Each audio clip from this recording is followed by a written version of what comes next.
Joining us now is Eurasia Group's Anna Ashton to discuss some of the potential implications. Anna, obviously the postponement of the Secretary of State's visit seems to set back a warming of relations that people were hoping for, or at least setting the scene for an improvement. Where do you think that's going to ultimately leave us with regard to China? Well, it certainly does, Mike, show that the relationship is in a really challenging place when something like this can derail long planned talks that have been in the works since basically November.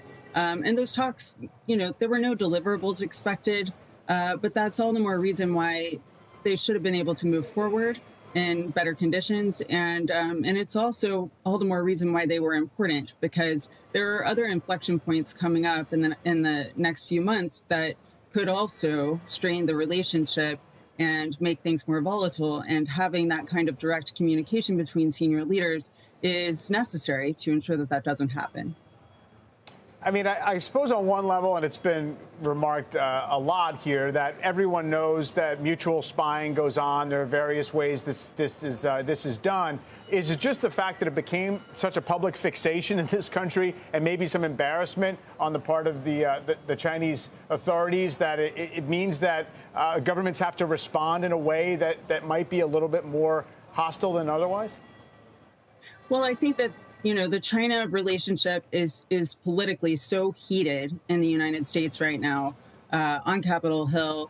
And it's been that way for about the last 6 years, that in particular, like if this had happened with another nation, I'm not sure that we necessarily would have seen this kind of response. But this happened with China. And furthermore, while we have heard that there are indications of other balloons having entered U.S.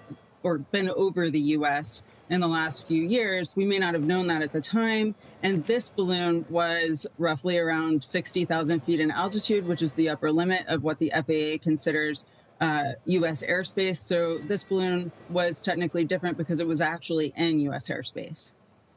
Right. I do suppose that there's just not that much appetite for looking past these sorts of things based on how the relationship has been going. On a practical level, are we looking at things like further sanctions, or just maybe just an inability to come to some kind of common understanding around some issues like Russia, for example, with Chinese aid to Russia becoming another big issue? Well, it's good that you mentioned Russia, because, I don't think that this particular incident, the balloon incident, is something that the United States necessarily wants to continue to escalate. Well, there are people on Capitol Hill that probably do, but the Biden administration probably would prefer that this blow over.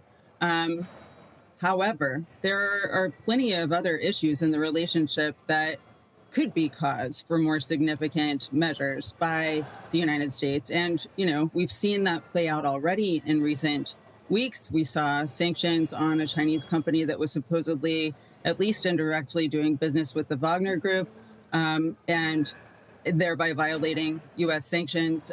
There are lots of reports in the Wall Street Journal and elsewhere over the weekend that there may be more comprehensive violations of U.S. sanctions in support of Russia's war efforts.